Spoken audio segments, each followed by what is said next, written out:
तो शुरू करते हैं कहानी को। सबसे पहले हरिहर काका जो हमारे इस कहानी के नायक हैं और प्रताड़ित भी हैं, तो उनका परिचय हम देखते हैं। हरिहर काका उसी गांव में रहते हैं जिसमें लेखक रहता था, यानी कि हमारे मिथिलेश्वर जी जिस गांव में रहते उसी गांव में रहते थे।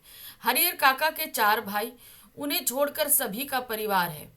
हरिहर काका के 2 विवाह हुए, किंतु उनकी दोनों पत्नियां लंबे समय तक उनके साथ नहीं देख सकी, यानी कि बहुत जल्दी ही उन दोनों की मृत्यु हो गई और उनकी मृत्यु हो गई। हरिहर काका निसंतान रह गए, यानी कि हरिहर काका का कोई परिवार नहीं, ना पत्नी है और ना ही बच्चे हैं। वे सब अपने भाइयों के साथ रहते हैं। वे अब क्या करते हैं, वे अपने भाइयों के, जो उनके 4 भाई हैं ना, तो उनके साथ रहते हैं। उनके परिवार में 60 बीघे खेती योग्य जमीन है।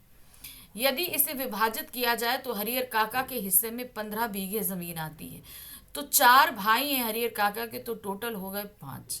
और हरिहर काका के हिस्से में कितनी आई, 15 बीघे। उनकी कोई संतान न होने के कारण उनके भाइयों की दृष्टि उनकी जमीन पर है। अब चूंकि हरिहर काका के परिवार में कोई है नहीं, तो सीधे सीधे उनकी जितनी प्रॉपर्टी है वो उनके भाइयों को ही मिलेगी, तो उनकी दृष्टि वहीं पर है। लेखक और हरिहर काका के बीच संबंध। अब हमारे जो लेखक हैं मिथिलेश्वर जी, उनका हरिहर काका के साथ कैसा संबंध रहा। हरिहर काका और लेखक पड़ोसी थे। लेखक का हरिहर काका से बहुत घनिष्ठ संबंध था। हरिहर काका ने उसे बहुत आत्मीयता के साथ प्यार दिया, विशेष रूप से तब जब लेखक बहुत छोटा था। इसका एक कारण यह भी है कि हरिहर काका की अपनी कोई संतान नहीं थी और वह अपना सारा प्यार लेखक पर न्यौछावर कर देते थे। यही नहीं, वह अपने मन की अधिकांश बातें लेखक के साथ बांटा करते थे। अब लेखक का हरिहर काका को कोई परिवार ना होने के कारण, कोई बच्चा ना होने के कारण, उनको जो अपने एक बच्चे के प्रति प्यार होता है वो प्यार लेखक के साथ रहा। तो सिर्फ एक बच्चे के नाते प्यार नहीं, वो एक मित्र भी रहे, क्योंकि वो अपने मन की बातें भी लेखक के साथ शेयर किया करते थे। हरिहर काका के स्वभाव में परिवर्तन अब कैसे आया। कुछ समय से हरिहर काका ने अपनी परेशानियां एवं अपनी निजी बातें लेखक को भी बताना बंद कर दिया। जहां वो सारी बातें बताया करते थे, अब लेखक को वो सारी बातें उन्होंने बताना बंद कर दिया। इससे लेखक की चिंता बढ़ गई। वो कोई ऐसा कार्य करना चाहता था जिससे हरिहर काका पहले की तरह ही उससे अपनी सभी बातें को साझा करें, यानी कि कुछ ऐसा हो जिससे उन हरिहर काका को उन पे विश्वास बढ़े लेखक पे, और जैसे वो पहले अपनी सारी बातें बताया करते थे वैसे फिर से सारी बातें बताएं। लेखक को ये बात पता चली कि हरिहर काका के परिवार तथा धार्मिक समुदाय ने उन्हें बहुत दुख दिए थे, जिससे वे परेशान रहने लगे थे, और इस परेशानी का अंत उनके मौन के रूप में हुआ। अब वह किसी से कोई बात नहीं करते, चुपचाप बैठे रहते। अब लेखक ने पता किया कि भाई हरिहर काका के स्वभाव में इतना बदलाव क्यों आया। जो भाई वो पूरे गांव में हंसते खेलते घूमते थे, सबसे बातें करते थे, अब वो इतना चुप क्यों हो गए। तो जब ये सारी की पड़ताल करी लेखक ने, तो पता चला कि उनके परिवार ने और धार्मिक समुदाय के लोगों ने उनके साथ बहुत ही बुरा व्यवहार किया है, जिसकी वजह से हरिहर काका जो है पूरी तरीके से मौन हो गए। अब वो किसी अपने दूसरों से दूर अपनों तक से बोलने में कतराते थे, किसी से नहीं, चुपचाप बैठे रहते। कुछ कोई उनसे कुछ पूछे, एक बार देखें और सर घुमा लें, कोई भी रिस्पॉन्स नहीं किया करते थे। ठाकुर बाड़ी का गांव में महत्व।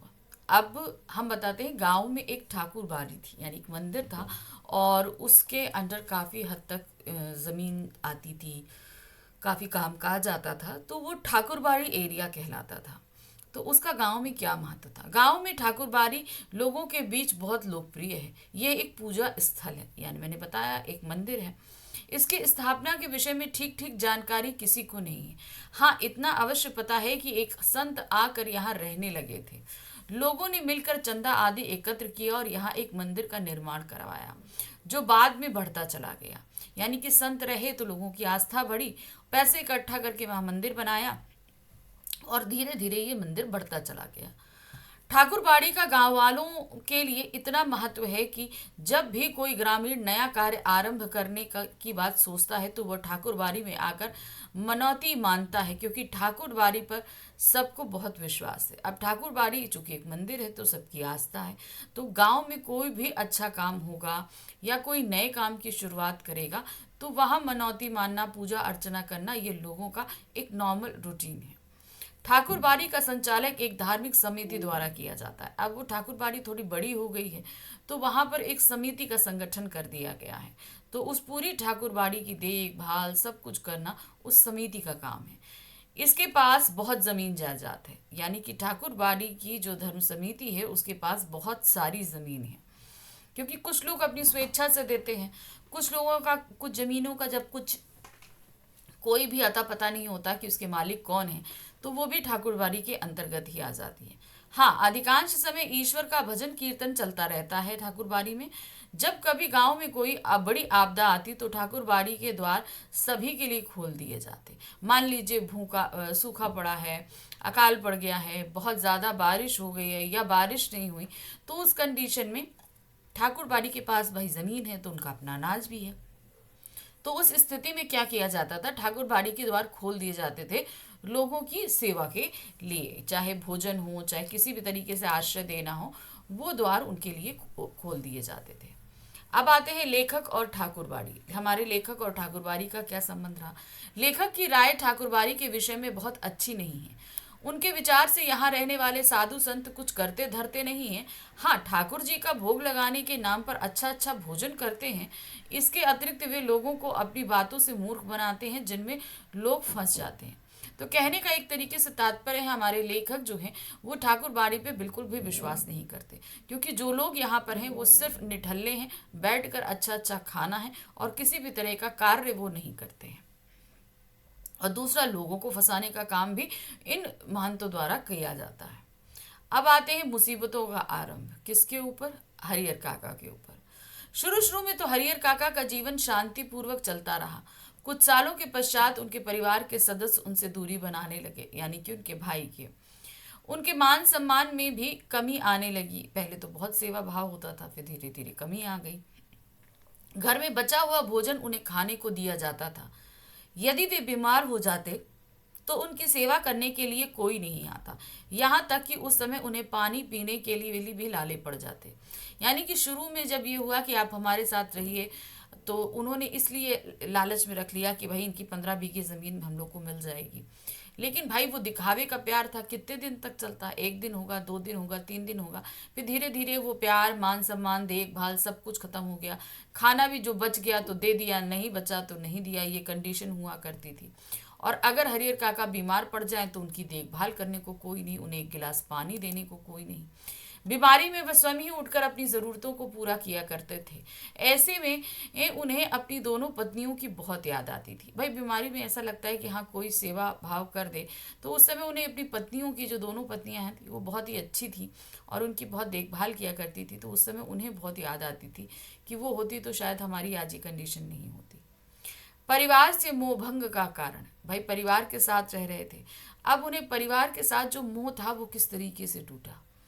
अचानक उनके जीवन में एक ऐसी घटना घटी जिसने परिवार के प्रति मोह को समाप्त कर दिया। एक बार उनके भतीजे का एक मित्र शहर से गांव में आया। उनकी खूब खातिर की गई, उनके लिए स्वादिष्ट भोजन बनाया गया, किंतु हरिहर काका को सूखा भोजन ही दिया गया। हरिहर काका इस घटना से इतने दुखी हुए कि इन्होंने भोजन की थाली को पटक दिया और घर छोड़कर निकल गए। अब उन्हें परिवार से कोई मोह नहीं था। भाई घर में अगर इतना स्वादिष्ट खाना बना है और घर के जो बुजुर्ग हैं उनको आप रूखा सूखा दोगे तो उनको गुस्सा तो आएगा। उनको भाई ऐसे रूखा सूखा दिया जाता तो उन्होंने सोचा कि चलो भाई ऐसे ही खाना बनता है। लेकिन जिस दिन उन्होंने देखा कि इतना पकवान बना है तो उनके भी मन में आ गए कि आज भाई हमें बहुत अच्छे अच्छे पकवान खाने को मिलेंगे। लेकिन फिर हुआ क्या, उन्हें मिला वही रूखा सूखा खाना। तो उन्हें इतना बुरा लगा कि उनको जो खाना मिला था वो थाली पटक के और घर से निकल गए। और उस दिन से उनके अंदर जो परिवार को लेकर मोह था, जो उनके भाइयों का परिवार था, वो पूरी तरीके से टूट गया। वो पूरा प्यार उनके परिवार के लिए खत्म हो गया। हरिहर काका और ठाकुरबाड़ी का संबंध। अन्य ग्रामीणों की तरह हरिहर काका भी समय मिलने पर ठाकुरबाड़ी जाया करते थे। ठाकुरबाड़ी के महंत इस बात को जानते थे कि हरिहर काका की अपनी कोई संतान नहीं है।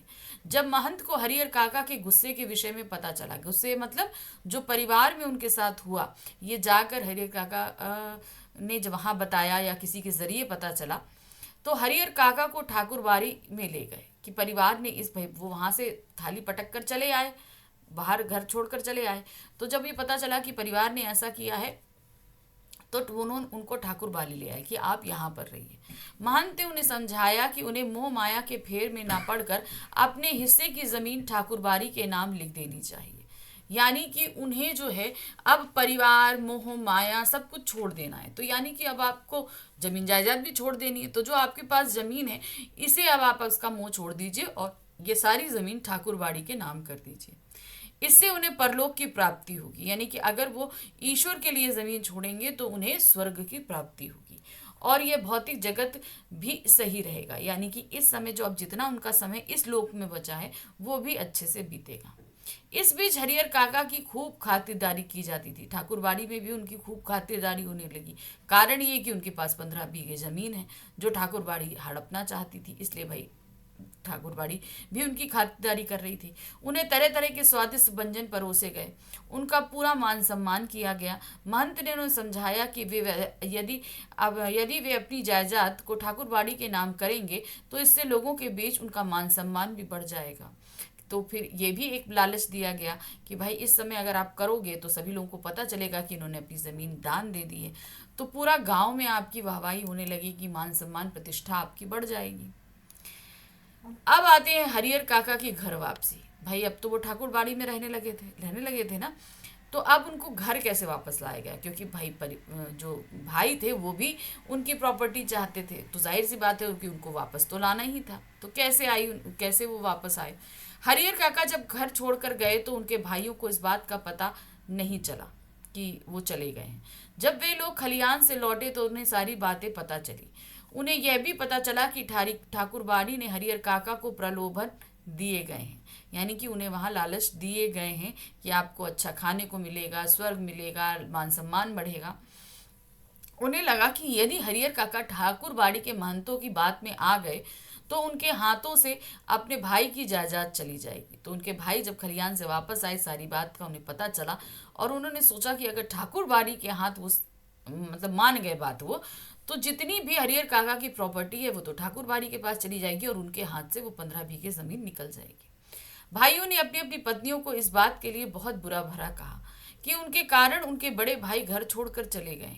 इसके बाद वे लोग ठाकुर बाड़ी गए और अपने भाई से घर वापस चलने की विनती की। बड़ी मुश्किल से हरिहर काका घर जाने को राजी हुए। मतलब बहुत मुश्किल से उनको चारों भाइयों ने मनाया और मनाकर वापस लाए। घर पहुंचते ही घर के सभी सदस्यों ने अपने व्यवहार के लिए उनसे क्षमा मांगी। सबने जो है उनसे सॉरी कहा कि हाँ हमने आपसे गलत व्यवहार किया और खूब सेवा की, जिससे हरिहर काका घर ना छोड़े। तो फिर से उन्हें उतना मान सम्मान प्यार सब कुछ मिला ताकि हरिहर काका किसी तरीके से घर छोड़कर ना जाए। इतनी खातिरदारी देखकर हरिहर काका को भी लगा कि अपने तो आखिर अपने ही होते हैं। उनका दिल घर के सदस्यों के लिए पसीज गया। तो इतना सब सुनने के बाद जब इतना सब देखा तो उन्होंने बोला कि भाई अपने तो अपने होते हैं, गलती अपनों से ही होती है, हम क्षमा कर देते हैं। और वो जो इतना गुस्सा उनके दिल में भरा था वो सारा गुस्सा खत्म हो गया। गांव में तरह तरह की चर्चाओं को बल मिला। अब क्या हुआ, हरिहर काका द्वारा घर छोड़कर एक रात के लिए ठाकुर बाड़ी में रहने और उनके भाइयों द्वारा अनुनय विनय करने पर वापस घर आने की बातें गांव में फैल गईं कि हाँ किस तरीके से हरिहर काका घर छोड़कर गए, एक रात वो ठाकुर बाड़ी में रहे और फिर से घर वापस लाए गए। तो इस तरीके से भाई लोगों के बीच तो बातें बनने लगती हैं और बातें बनने लगी और गांव में तरह तरह की बातें होने लगी। इस बीच लोगों ने तरह तरह की बातें भी शुरू कर दी कि जैसे हरिहर काका को अपनी सारी जायदाद ठाकुर बाड़ी के नाम लिख देनी चाहिए। तो कुछ लोग जो ठाकुर बाड़ी में ज़्यादा जो है आस्था रखते थे तो उनका मानना था कि भाई इनके तो कोई परिवार है नहीं तो उन्हें अपनी सारी प्रॉपर्टी ठाकुर बाड़ी को दे देनी चाहिए, इससे उनका नाम अमर हो जाएगा। कुछ लोगों की राय इससे भिन्न थी। वे सोचते थे कि हरिहर काका को अपने हिस्से की जायदाद अपने भाइयों के नाम लिख देनी चाहिए। तो भाई जितने तरह के लोग उतने तरह की बातें और उतने ही तरह की सोच। कुछ कहें कि ठाकुर बाड़ी को दे दो, कुछ कहें कि भाई भाइयों को दे दो। तो सबकी अपनी अपनी बातें गांव में चलने लगी। मन की उलझन और हरिहर काका की लेखक से मंत्रणा। अब हरिहर काका भी सोच में पड़ गए तो किसी से सलाह लेनी थी तो लेखक से मंत्रणा हुई। एक दिन हरिहर काका ने अपने मन की उलझन लेखक को बताई। लेखक को लगा कि हरिहर काका उलझन के कारण सही निर्णय नहीं कर पा रहे हैं। सारी उलझन बताई तो कहते ना हमारे मन में दुविधा तो हम सही ही निर्णय नहीं ले पाते। तो वही चीज़ जो है हरिहर काका के साथ हो रही थी। सोच विचार के बाद फैसला लिया गया कि हरियर काका को अपने जीवित रहते हुए किसी को भी अपनी जायदाद का स्वामी नहीं बनाना चाहिए, क्योंकि पूर्व में जिन्होंने भी ऐसा किया था उनका जीवन नरक के समान हुआ। जब उन्होंने लेखक से मंत्रणा की तो लेखक ने बताया कि ऐसे बहुत से लोग रहे जो अपने जीवन काल में अकेले थे। उन्होंने अपने जीवित रहते ही अपनी प्रॉपर्टी जो है वो दूसरों को दे दी और उनकी दुर्दशा हो गई, यानी कि वो जीवित रहते उन्होंने नर्क को भोग लिया। इसलिए हरिहर काका को जीवित रहते हुए अपनी प्रॉपर्टी, अपनी जमीन जायदाद किसी को भी नहीं देनी चाहिए। अब आते हैं हरिहर काका का अपहरण हुआ कैसे।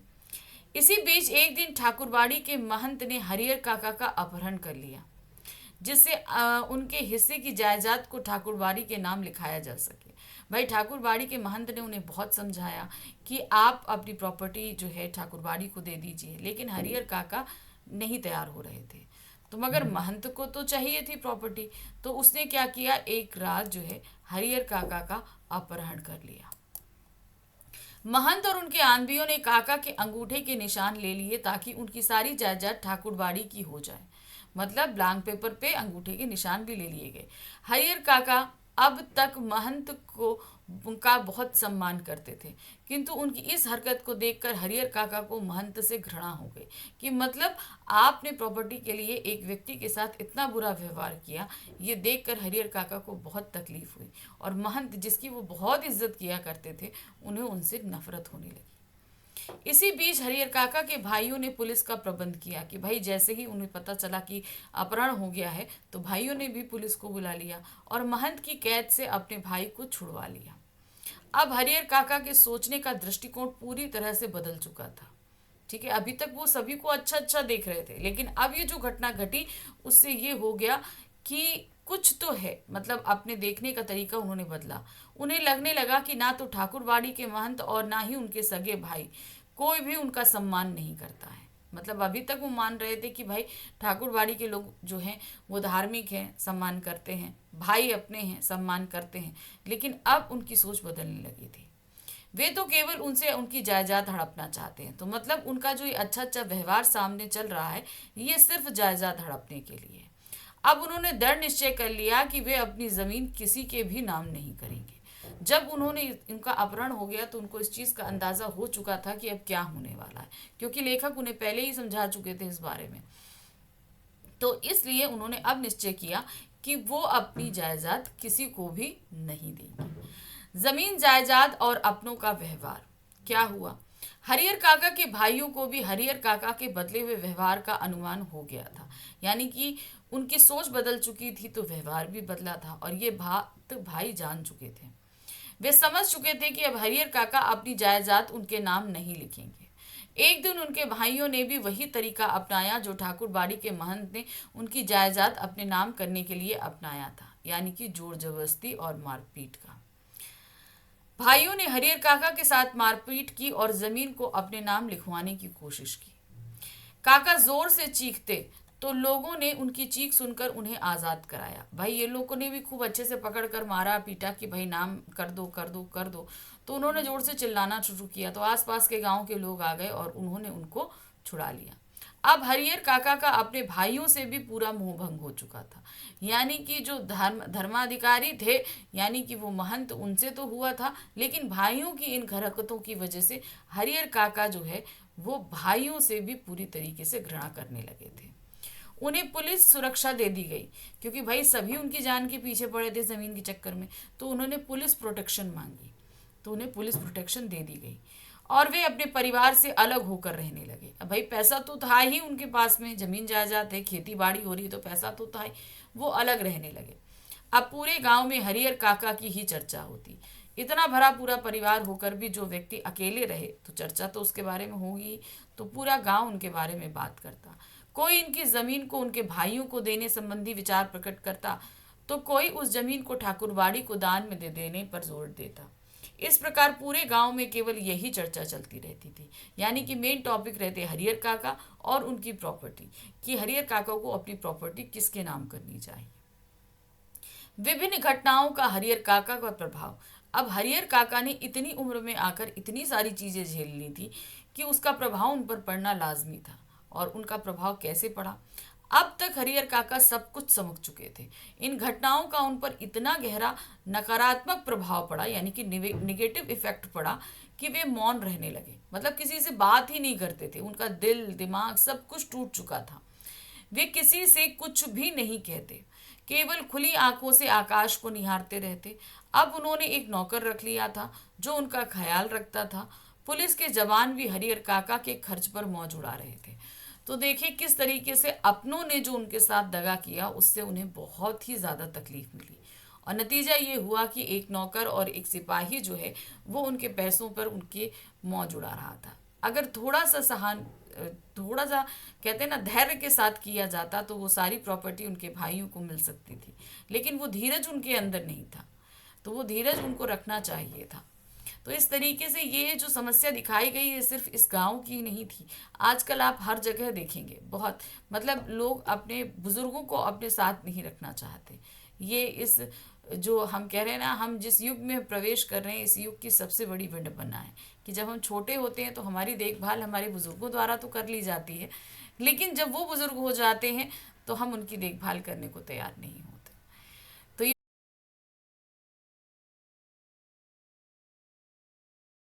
जो है वो बहुत ही नीरस रहा करता था। अब पाठ के सार पे आते हैं। तो पाठ के सार में सबसे पहले बच्चों का खेल प्रेम हम देखेंगे। क्या दिया गया है? लेखक ने अपनी आत्मकथा के इस अंश में स्पष्ट किया है कि बचपन में सभी बच्चों का एक जैसा हाल होता है। मध्यम वर्गीय परिवार के बच्चे बेतरतीब व मैले से कपड़े पहने छोटी छोटी गलियों में खेलते कूदते फिरते थे। भागते दौड़ते समय हाथ पैर छिलने या चोट लगने पर कोई परवाह नहीं करता, बल्कि परिवार वालों से डांट ही पड़ती थी। परंतु खेल के प्रति लगाव कम नहीं होता। लेखक बच्चों के इस खेल प्रेम को तब समझ पाया जब उसने बाल मनोविज्ञान पढ़ा। सभी बच्चों की आदतें मिलती जुलती हैं। उन दिनों बच्चे स्कूल जाने में रुचि नहीं लेते थे और माता पिता भी पढ़ाई के लिए जबरदस्ती नहीं करते थे। तो यहाँ पर बताया कि उन्होंने बड़े होकर बाल मनोविज्ञान पढ़ा। जो गुरदयाल सिंह जी है ना, जब वो बड़े हुए तो उन्होंने बाल मनोविज्ञान पढ़ा, तब वो बच्चों की मनोवृत्ति के बारे में जान पाए और तब वो उन्हें अपने बचपन से भी सिमिलर कर पाए। बचपन में क्या होता था, जब लोग खेलते कूदते थे फिर हाथ पैर में चोट लग जाती थी, चोट लेकर घर पहुंचे तब तो बहुत डांट मार पड़नी है। दवाई तो लगाई जाती थी लेकिन डांट मार भी पड़ती थी। फिर उसके बाद क्या होता था, थोड़ी देर बाद फिर उसी गेम में लग जाते थे।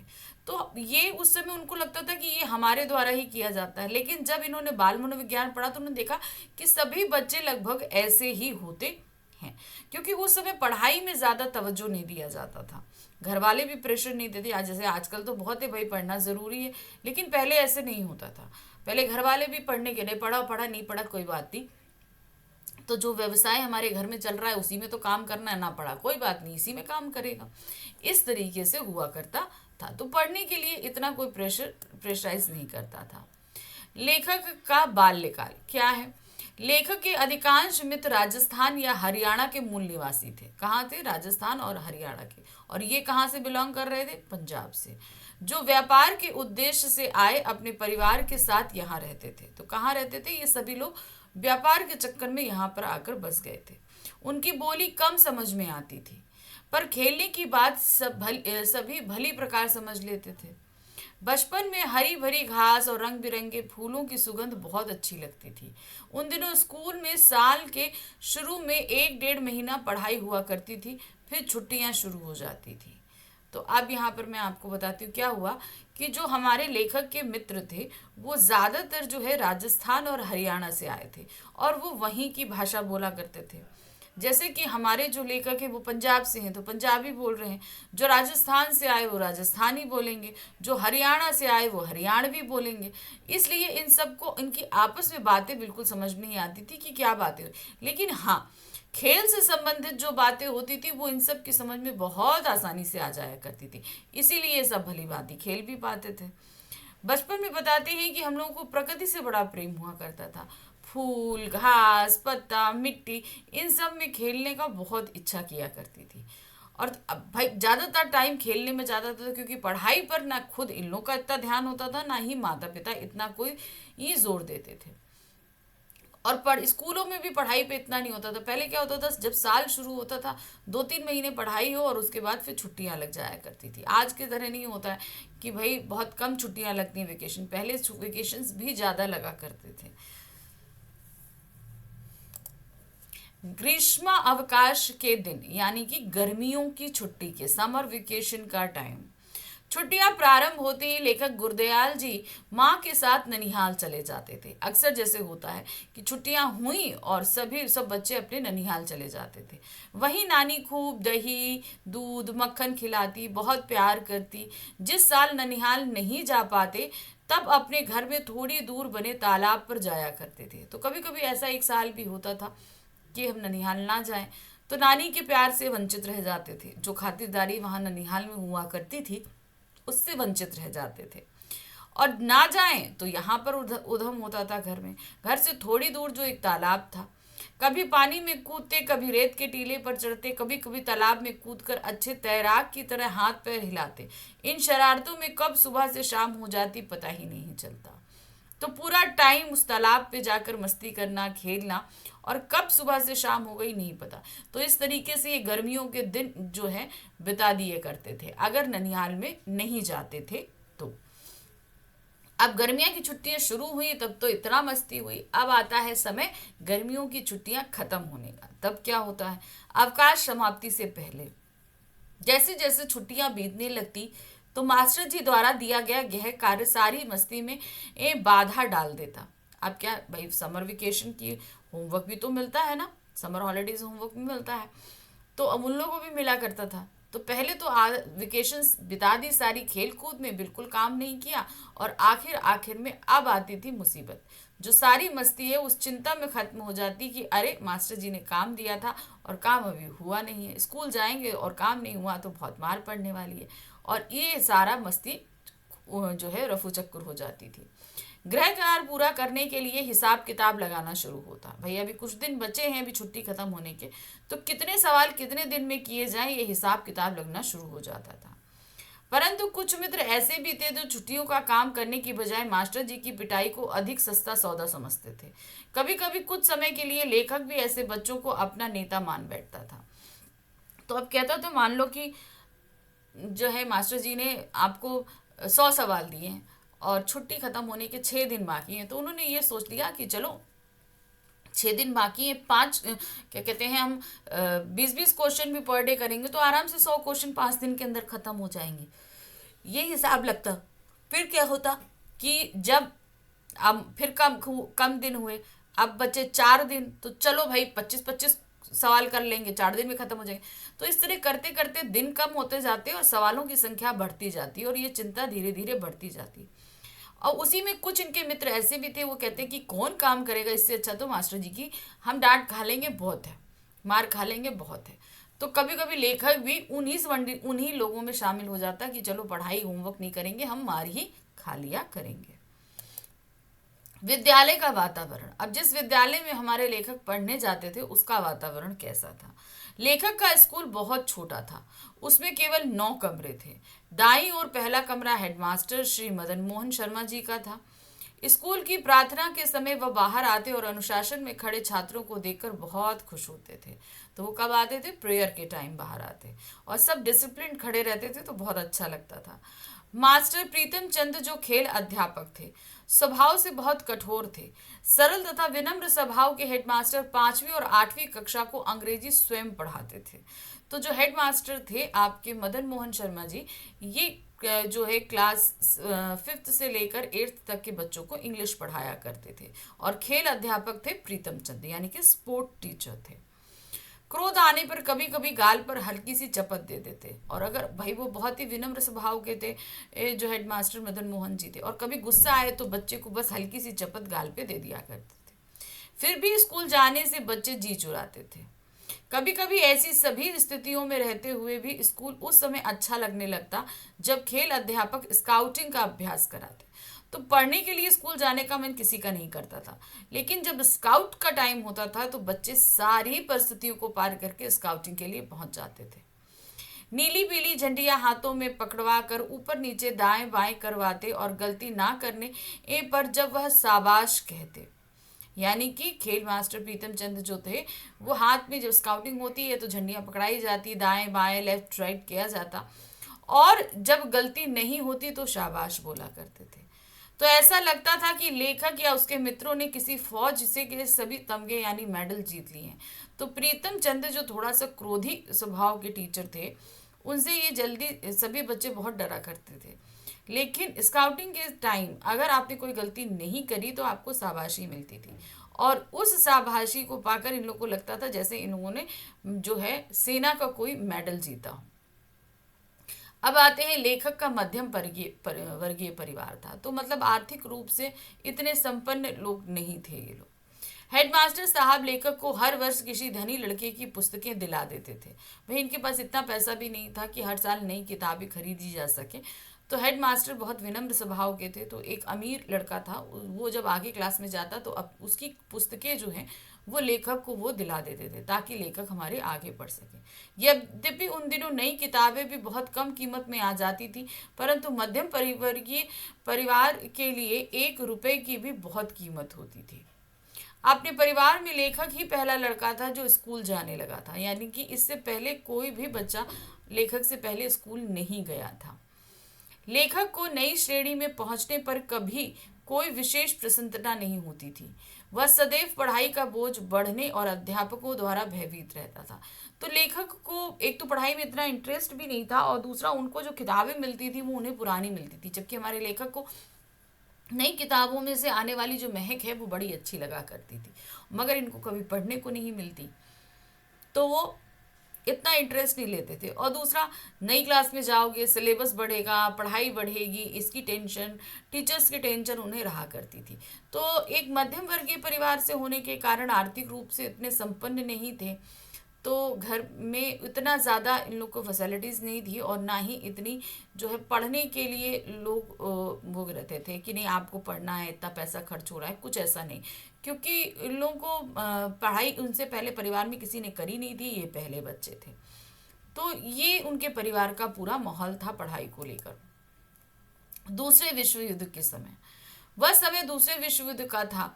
नाभा रियासत के राजा जो अंग्रेजों ने वर्ष 1923 में गिरफ्तार कर लिया था, जिनका कोडाईइन कनाल यानी तमिलनाडु में देहांत हो गया। उनका बेटा विलायत में पढ़ रहा था। उन दिनों अंग्रेज फौज में भर्ती करने के लिए नौटंकी वालों को साथ लेकर गांवों में आया करते थे। वे नौटंकी में फौजियों का सुखी जीवन दिखाकर लोगों को फौज में भर्ती होने के लिए आकर्षित करते थे। स्काउटिंग भी वर्दी पहनकर परेड करते समय लेखक को फौजी होने का अनुभव होता था। अब भाई लेखक का क्या था, लेखक के लिए वर्दी यानी कि ड्रेस, जो खाकी ड्रेस होती है ना, स्काउटिंग कैसी होती है, कुछ कुछ सिमिलर होती है ना फौजियों की तरह, तो वो इनको बहुत प्राउड दिलाती थी। तो ये इनको प्राउड क्यों दिलाती थी, क्योंकि इन्होंने नौटंकी में फौजी जीवन की लाइफस्टाइल देखी थी कि बहुत अच्छी होती है, इनका जीवन बहुत अच्छा होता है। तो उस नौटंकी को लेकर आते थे। नाभा रियासत के जो राजा थे, जिन्हें वर्ष 1923 में गिरफ्तार कर लिया गया और उसके बाद कोडई कनाल में इनका देहांत हो गया था, उनके बेटे जो फॉरेन में पढ़ रहे थे वो नौटंकी लेकर गांव में आया करते थे। उसी नौटंकी में जो है वो फौजियों का जीवन दिखाया करते थे, किस तरीके से ये लोग जीवन जीते हैं। तो जब हमारे लेखक वो स्काउट की ड्रेस पहनते थे तो वो एक फौजी होने के नाते ही इतना प्राउड फील किया करते थे। अब आते हैं मास्टर प्रीतम चंद का व्यक्तित्व, जिससे बच्चे बहुत डरा भी करते थे। मास्टर प्रीतम चंद का ठिगना कद, गठीला शरीर, दागों भर चेहरा था। बाज सी आंखें, चमड़े से चौड़े पंजे वाले बूट सभी लोगों का ध्यान खींचते थे। उनका सजा देने का तरीका बर्बर था, यानी कि ऐसा कि बच्चे डर जाएं। वह लेखक को चौथी कक्षा में फारसी पढ़ाने लगे थे। जब हमारे लेखक 4th क्लास में आए थे तो प्रीतम चंद उन्हें फारसी पढ़ाते थे। एक बार उन्होंने कार्य ना करने पर लड़कों को मुर्गा बना दिया। एक बार क्या हुआ, प्रीतम चंद जी ने, लड़के जब काम नहीं किए तो उनको मुर्गा बना दिया गया। जब यह दृश्य हेडमास्टर साहब ने देखा तो वो बहुत क्रोधित हुए कि भाई ये किस तरीके से बच्चों को आप पनिश कर रहे हैं। उन्होंने शिक्षा विभाग के डायरेक्टर को शिकायत लिख भेजी और प्रीतम चंद को मुअत्तल कर दिया, यानी कि उन्हें कुछ समय के लिए डिसमिस कर दिया गया। एक बार लेखक ने देखा प्रीतम चंद भिगोए हुए बादामों का छिलका उतार कर पिंजरे में बंद तोतों को खिला रहे थे। तो सभी ये लोग सोचते थे कि प्रीतम चंद जो है वो बहुत ही निर्दयी किस्म के व्यक्ति हैं। लेकिन जब वो स्कूल से मुअत्तल करा दिए गए तो वो अपने क्वार्टर में रहते थे। तो क्वार्टर में ही हमारे लेखक ने देखा कि उनके पास एक जो है पिंजरे में बंद तोता था। उन तोतों को वो बादाम छील छील कर खिलाया करते थे।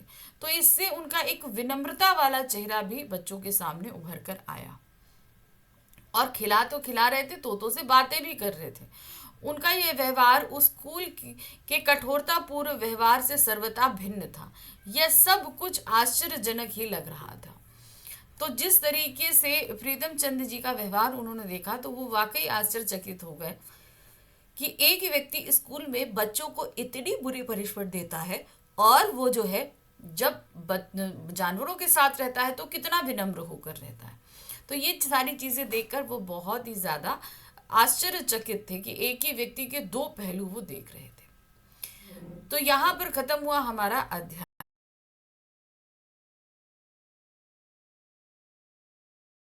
समाप्त करते हुए दिखाया है टोपी शुक्ला के माध्यम से। अब इसके पाठ के सार को देखिए, क्या दिया है। इफ़न और टोपी की मित्रता। तो जैसे भी बताया गया कि टोपी का पूरा भरा पूरा परिवार था, लेकिन उसके बावजूद उसे अपनापन अपने घर में नहीं मिलता था। तो फिर वो कहाँ जाता है, वो जाता है बाहर। उसका एक स्कूल का फ्रेंड है इफ़न, वो उससे मित्रता करता है और उसके घर जाया करता है। उसके घर में उसकी दादी है जिससे साथ उन्हें अपनापन मिलता है। तो अब टोपी की और इफ़न की मित्रता के बारे में पढ़ेंगे। इफ़न और टोपी में घनिष्ठ मित्रता थी। इनकी पहली मुलाकात तब हुई थी जब टोपी चौथी कक्षा का छात्र था, यानी कि 4th क्लास में। टोपी के जीवन की यह पहली मित्रता थी। टोपी आए दिन इफ़न के घर जाता था। टोपी को इफ़न की दादी से गहरा लगाव हो गया था। वह उनके पास बैठकर उनसे कहानियां सुना करता था। तो इफ़न की दादी से उसे बहुत लगाव था। तो वो अपनापन जो वो उसे अपने घर में नहीं मिला, वो उसकी दादी से मिला जाके, इफ़न की दादी से। उनके घर जाना, वहाँ बैठकर दादी से कहानियां सुनना उसे बहुत ही पसंद आया करता था। इफ़न और उसका परिवार। अब इफ़न और उसके परिवार के बारे में देखते हैं। इफ़न के पिता सैयद मुर्तजा हुसैन भी हिंदुओं का छुआ नहीं खाते थे। जिस तरीके से टोपी के घर में मुसलमानों की बात भी वर्जित है, उसी तरीके से इफ़न के घर में भी हिंदुओं का आना और वहाँ पर कोई चीज़ छूना, ये बिल्कुल वो लोग वर्जित मानते थे। परंतु वो मरे तो उन्होंने ये वसीयत नहीं की कि उनकी लाश को करबला ले जाया जाए। इफ़न की परदादी भी हिंदुओं का छुआ नहीं खाती थी। वे बड़ी नमाजी बीवी थी, परंतु जब उनके इकलौते बेटे को चेचक निकली तो वे चारपाई के पास एक पैर पर खड़े होकर बोली कि मतलब इन लोगों के यहाँ जो इफ़न का घर है, वो लोग भी हिंदुओं से ज़्यादा राफ्ता नहीं रखते थे। लेकिन जब उनके बेटे, दादी के बेटे यानी कि इफ़न के बाप को चेचक निकली तो उन्होंने क्या कहा, माता मोरे बच्चे को माफ करियो। यानी कि उसमें भी उन्होंने कहा हिंदू माता, हिंदू देवी से ये प्रार्थना करी। वे 9-10 वर्ष की आयु में ब्याह कर पूरब से लखनऊ आई थी। पूर्विया यानी कि बिहार साइड से वो कहाँ आई थी, ब्याह करके लखनऊ। जब तक जिंदा रही पूर्वी बोलती रही। वह मौलवी की ही नहीं, एक जमींदार की बेटी भी थी। तो मतलब वो मौलवी की पत्नी बनकर आई थी और एक जमींदार के घर से आई थी जो खुद भी एक मौलवी थे। दूध, घी और दही खाने की शौकीन थी, परंतु लखनऊ में इन चीज़ों का अभाव था, क्योंकि भाई जमींदार के घर से थी तो वहाँ पर तो ये सारी चीज़ें अथाह तादाद में होती हैं। लेकिन जब यहाँ ब्याह कर मौलवी के घर आई तो भाई बहुत ही ज़्यादा पाबंदियाँ थी, खाने पीने, उठने बैठने, हंसने बोलने, हर चीज़ की। जब मरी तो उन्हें बनारस के फातमैन में दफन किया गया। तो जब वो मरी तो उन्होंने ये इच्छा करी कि उन्हें बनारस में के फातमैन में दफनाया जाए। अब आते हैं टोपी का इफ़न की दादी से लगाव। अब इफ़न की दादी से टोपी का बहुत लगाव था। क्या, इफ़न को अपनी दादी से बहुत प्यार था। किसको? इफ़न को। जब वह पूर्वी बोली में कहानियां सुनाती तो इफ़न और टोपी खुश हो जाते थे। टोपी को इफ़न की दादी अपनी माँ की तरह ही दिखाई देती, जबकि टोपी अपनी दादी से प्यार नहीं करता था। ये नहीं था कि टोपी शुक्ला की दादी नहीं थी, मगर टोपी की शुक्ला की जो दादी थी वो बहुत ही स्ट्रिक्ट थी। मतलब बहुत बात बात पे डांट देना, अनुशासन, ये सारी चीज़ें थी। इसलिए टोपी को उसकी अपनी खुद की दादी नहीं अच्छी लगती थी और उसे इफ़न की दादी के साथ बैठना उठना, उनसे कहानियाँ सुनना पूर्वी भाषा में बहुत ही पसंद आया करता था। पूर्वी बोली पर हंगामा। एक बार पूर्वी बोली पर क्या हंगामा हो गया। भृगु नारायण शुक्ला के घर भी आधुनिकता का वातावरण दिखाई देता था, यानी कि टोपी शुक्ला के घर में। और भृगु नारायण शुक्ला कौन थे? टोपी शुक्ला के पिताजी। एक बार की बात है, परिवार के सभी लोग मेज कुर्सी पर बैठे भोजन कर रहे थे कि अचानक टोपी बोला, अम्मी जरा बैगन का भुर्ता। अम्मी शब्द सुनकर सभी खाते खाते रुक गए, क्योंकि भाई ये तो एक हिंदुओं का घर था और यहाँ पर अम्मी शब्द सुनकर सब भौचक्के रह गए। तभी टोपी की दादी सुभद्रा देवी बोली, ठीक है, अम्मी शब्द कहीं से सीखा? कहाँ से सीखा? टोपी ने जवाब दिया, ये हम इफ़न से सीखा। अब ये पूरबिया बोली थी, ये हम इफ़न से सीखा है। सभी टोपी की माँ रामदुलारी बोल पड़ी। मतलब इतनी बात हुई कि टोपी की माँ बोल पड़ी, ते कौन मियाँ के लड़का से दोस्ती कर लिए हो बा क्या रे?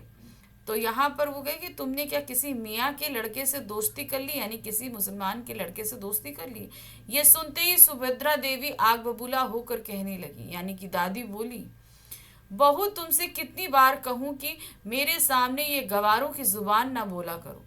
टोपी की दादी तो चिकर अंदर चली गई, परंतु माँ ने टोपी की खूब पिटाई करी कि भाई टोपी की माँ ने जो बोली पूरबिया, ये बात जो है टोपी की दादी को बिल्कुल अच्छी नहीं लगी और वो चिढ़कर अंदर चली गई। लेकिन अम्मी बोलने के नाम पे टोपी की बहुत पिटाई हुई उस दिन। फिर टोपी इस बात के लिए तैयार नहीं हुआ कि वह इफ़न के घर नहीं जाएगा। मुन्नी बाबू और भैरव टोपी के भाई यह नज़ारा देखते रहे, परंतु कुछ नहीं बोले। उस दिन टोपी को बहुत अकेलापन लगा कि मतलब जब टोपी की माँ उसे मार रही थी तो और बार बार ये बोल रही थी कि तुम अब से इफ़न के घर नहीं जाओगे, लेकिन वो इफ़न के घर ना जाने के लिए तैयार नहीं हुआ। वो अड़ा रहा कि वो जाएगा ही जाएगा। और जब उसकी ये पिटाई हो रही थी तो टोपी के जो दोनों भाई थे वो देख रहे थे। कौन? मुन्नी बाबू और भैरव सारा नज़ारा देख रहे थे, लेकिन उन्होंने एक बार भी अपने भाई को पिटाई से बचाने की कोशिश नहीं करी। इफ़न की दादी का निधन। अब टोपी का बहुत ही ज़्यादा लगाव था इफ़न की दादी से, क्योंकि उसे वो अकेलापन जो उसे अपने घर पे लगता था वो दूर कहाँ करने जाता था? इफ़न के घर में। तो वो जब उनका देहांत हुआ तो इफ़न टोपी को और इफ़न को दोनों को ही बहुत झटका लगा, और ख़ास तौर से टोपी को। इफ़न की दादी टोपी को बहुत प्यार करती थी। टोपी इफ़न को बात बात पर कहता रहता था कि हम दोनों अपनी दादी बदल लेते हैं। टोपी को अपनी दादी तनिक सा भी लगाव नहीं था, यानी कि टोपी बार बार बोलता कि हम दोनों अपनी दादी बदल लेते हैं, अर्थात मेरी दादी इफ़न ले ले और इफ़न की दादी हम ले लें। उसे बिल्कुल भी प्यार नहीं था अपनी दादी से। जब इफ़न की दादी का निधन हुआ तो उस दिन वे दोनों दोस्त बहुत रोए थे, क्योंकि टोपी को भी बहुत लगाव था दादी से और इफ़न को भी। खास तौर से टोपी को अपना जीवन इफ़न की दादी के बिना अकेला लगने लगा और वह बेचैन रहने लगा।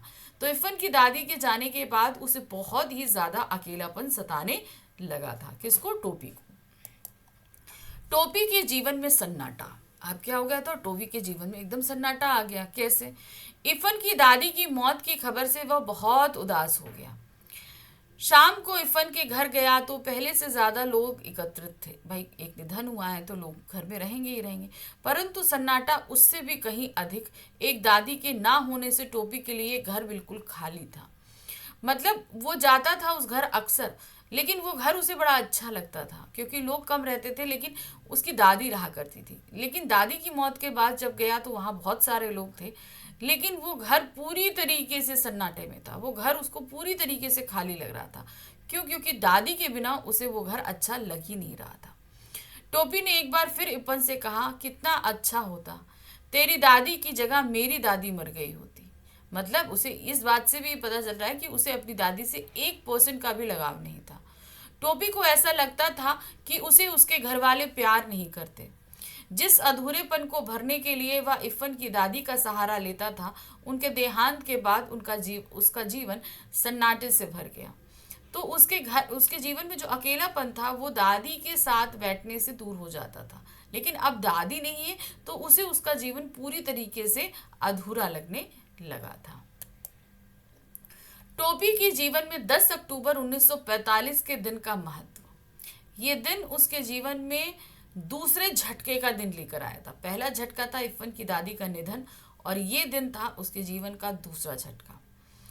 टोपी के जीवन में अधूरापन तब और बढ़ गया जब इफ़न के परिवार मुरादाबाद चला गया, क्योंकि क्या हुआ, मुर्तज़ा अली जी का जो है वो ट्रांसफ़र हो गया। वो कलेक्टर थे तो उनका ट्रांसफ़र हो गया। तो वो ट्रांसफ़र होकर मुरादाबाद चले गए। 10 अक्टूबर 1945 का दिन टोपी के जीवन में अत्यंत महत्वपूर्ण था, क्योंकि उसी दिन उसने प्रण लिया था कि वह अब ऐसे किसी लड़के से दोस्ती नहीं करेगा जिसके पिता की तबादले वाली नौकरी हो।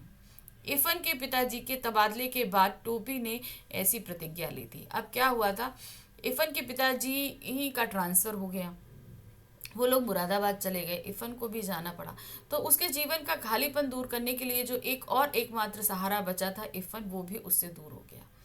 उस दिन यानी कि 10 अक्टूबर 1945 के दिन टोपी ने ये निर्णय लिया कि अब वो किसी ऐसे लड़के से कभी भी फ्रेंडशिप नहीं करेगा जिसके पिता ट्रांसफरेबल जॉब में हो, क्योंकि हम फ्रेंडशिप करते हैं और वो लोग चले जाते हैं तो ये बहुत ही तकलीफ वाली बात हो जाती है। तो ये प्रतिज्ञा उसने इसी कारण से ली थी। नेक्स्ट है टोपी को कुत्ते से कटवाना। अब क्या हुआ, टोपी के चले जाने के बाद कलेक्टर वाला बंगला खाली हो गया। फिर वहाँ दूसरे कलेक्टर साहब आए तो उनका परिवार रहने लगा। उनके परिवार में भी 3 लड़के थे। तो जैसे इफ़न वहाँ जाया करता था फिर से वैसे ही गया, और फिर उसके बाद वहाँ उसके साथ ये घटना घटी। इफ़न के पिता के तबादले के पश्चात नए कलेक्टर साहब आए और उसी कोठी में रहने लगे जिसमें इफ़न की फैमिली रहती थी। उनके 3 बेटे थे, डब्बू, नीलू और गुड्डू। उनमें से तीनों से ही टोपी की दोस्ती नहीं हो पाई। मतलब वो वहां पहुंचा तो दोस्ती करने के लिए, पर किसी ने भी उससे दोस्ती नहीं की। कोठी के माली और चपरासी टोपी को अच्छी तरह पहचानते थे, इसीलिए टोपी ने एक बार हिम्मत करके कोठी में प्रवेश किया। क्योंकि सभी लोग, भाई टोपी वहां आता जाता रहता था तो वहां के चपरासी माली उसे जानते थे, इसलिए टोपी को वहां आने से नहीं रोका। वो एक बार चला गया अंदर, परंतु किसी बात पर टोपी की उनसे कहासुनी हो गई। किससे? उन तीनों कलेक्टर के उन तीनों लड़कों से, डब्बू, नीलू और गुड्डू से जो है वो थोड़ी कहासुनी, क्योंकि भाई वो लड़कों के अंदर वो अहंकार था कि हम कलेक्टर के बेटे हैं। इस वजह से वो बहुत इंग्लिश में बात कर रहे थे। टोपी इतनी अच्छे से इंग्लिश में बात नहीं कर पाता था, तो इस बात को लेकर थोड़ा कहासुनी हो गई। उन्होंने टोपी के पीछे कुत्ता छोड़ दिया। उनके पास एक कुत्ता था, उन्होंने कुत्ता टोपी को छोड़ दिया। कुत्ते के काटने पर टोपी को अपने पेट में 7 सुइयां लगवानी पड़ी। तब से उसने कोठी की तरफ का रुख नहीं किया। तो वो इफ़न को मिस करता था, इसलिए कोठी पे जाता था। फिर उन लड़कों ने जब उसे कुत्ते से कटवा दिया और उसे इतना तकलीफ हुई, उसे इतने सारे इंजेक्शंस लगवाने पड़े, तो उसने निश्चय किया कि अब वो उस कोठी पर नहीं जाएगा, क्योंकि जिसके लिए वो जाया करता था वही लोग नहीं है। तो फिर उसने वहाँ जाना छोड़ दिया। टोपी का नौकरानी से लगाव। टोपी का पूरे घर में उसकी एक नौकरानी थी, बस उसे अपनापन उसी से मिलता था। टोपी के इस अकेलेपन को परिवार के लोग नहीं समझते थे, परंतु घर की नौकरानी सीता बखूबी महसूस करती थी कि टोपी जो है वो बहुत छोटा है और उसे अभी किसी के साथ की ज़रूरत है। टोपी अब घर हो या बाहर हमेशा उदास रहने लगा था। वह सभी से दूरी बढ़ाने लगा, परंतु उसे नौकरानी भली लगती थी। मतलब वो उसके साथ बैठती, बातें करती तो उसे सही लगती थी। वह टोपी का दुख समझती थी। टोपी उस बूढ़ी नौकरानी के आंचल की छांव में अपने सभी दुख दर्द भूलने का प्रयास करता।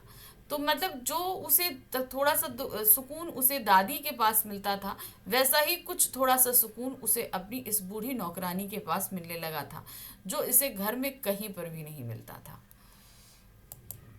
टोपी की पिटाई किस बात पर हुई?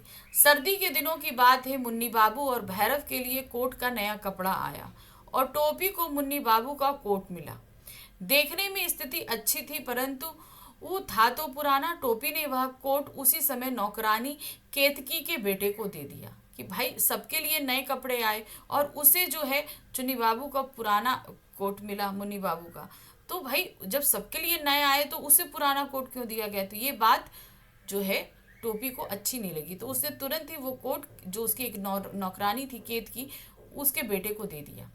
यह देख दादी को गुस्सा आया और उन्होंने कहा कि अब तू जाड़ा खा। इस बात पर टोपी अपनी दादी से उलझ गया। दादी ने आसमान सिर पर उठा लिया, जिसका दंड भी टोपी को मिला। माँ ने दादी से बहस करने पर उसकी खूब पिटाई की। यानी कि दादी ने उसको बोला तो वो बहस करने पर उताया, और बहस करने के कारण माँ द्वारा जो है उसकी पिटाई हुई। अब विद्यार्थी व अध्यापकों का व्यवहार और परीक्षा का परिणाम। भाई जब कह रहे ना कि उसका वो मन उदास है, सब कुछ है और उसे कहीं से सपोर्ट नहीं मिल रहा, तो इसका असर उसकी पढ़ाई पर पड़ना ही पड़ना था। तो क्या हुआ देखिए, टोपी 2 साल लगातार फेल हो गया। किसमें? 9th क्लास में। पिछली कक्षा वाले बच्चों के साथ बैठना आसान काम नहीं था। उस पर अध्यापकों की बेरुखी। ये तो क्या है, छोटे जो जूनियर्स थे वो अब आगे आ गए थे, उनके साथ बैठना पड़ रहा था, तो वो लोग भी चिढ़ाते थे फेलियर बच्चा होने के कारण। और जो मास्टर लोग थे वो भी अब जो है टोपी का मजाक उड़ाने लगे थे। तो इस तरीके से दोनों ही जगह उसे बेरुखी मिल रही थी ना, स्कूल में कोई फ्रेंड्स बन रहे थे और ऊपर से मास्टर भी सपोर्ट नहीं कर रहे थे। कक्षा में भी कोई अध्यापक उसे नोटिस नहीं करता था कि हाँ वो कक्षा में है या नहीं, इससे किसी को कोई फर्क नहीं पड़ता। अगर कभी ध्यान देते भी तो वो तब जब किसी टिप्पणी के माध्यम से उसे शर्मसार करना होता। मतलब उसे शर्मिंदा करने के लिए कि अरे देखो भाई, अगर पिछड़ना है तो टोपी को देखो, इस तरीके से बैठे रहोगे अगर तुम पढ़ोगे नहीं। तो एक तरीके से टोपी को ह्यूमिलेट करने के लिए वो लोग उसको एज अ एग्जाम्पल यूज किया करते थे। 2 साल लगातार पढ़ते पढ़ते टोपी किताबों से भी ऊबने लगा था। एक बार अब्दुल वहीद ने ऐसी तीखी बात बोल दी कि टोपी ने इस वर्ष पास होने की कसम खा ली, और हुआ भी यही। पिता के चुनाव में खड़े होने के कारण टोपी को पढ़ने के लिए पर्याप्त समय नहीं मिला, परंतु वह पास हो गया। 2 साल वो नहीं पढ़ पाया, कारण भाई देखिए 1 साल उसको इतना इमोशनली ब्रेक डाउन लगा कि दादी चली गई, इफ़न चला गया, तो वो इमोशनली बहुत अप डाउन हुआ इस वजह से। फिर दूसरे साल उसके पिताजी जो हैं उनको वो चुनाव में खड़े हुए, तो उसकी व्यस्तता के कारण नहीं पढ़ पाया। और जब भी पढ़ने बैठता तो कभी उसका छोटा भाई उसकी किताबें फाड़ देता, कभी घर में कोई काम बता दिया जाता, इस कारण से वो पढ़ नहीं पाता, एकाग्र होकर उसकी पढ़ाई में मन ही नहीं लग पाता। लेकिन तब भी जो है लोगों की कटाक्ष बातें सुनते सुनते एक बार ऐसी बात आई कि उसने ठान लिया कि अब के साल उसे पास होना ही होना है, और उसने वो पास होकर दिखाया। तो ये था टोपी का टोपी शुक्ला जो उपन्यास है उसका एक अंश कि किस तरीके से उसके जीवन में इतना उतार चढ़ाव आया। और इस कहानी के माध्यम से जहाँ लेखक ने हमने सांप्रदायिक सद्भाव दिखाई दिया टोपी और इफ़न की दोस्ती में, दादी के प्यार के कारण और टोपी के परिवार से जो बातें निकल कर आई वो ये समझ आती हैं कि परिवार में जो है वो सभी को मिलजुल कर रहना चाहिए, ताकि कोई अपना अकेलापन बांटने के लिए बाहर ना जाए, क्योंकि जब बाहर से अकेलापन टूटता है तो इंसान बहुत ही ज़्यादा टूट जाता है। तो ये थी हमारी टोपी शुक्ला पाठ जिसे हमने यहाँ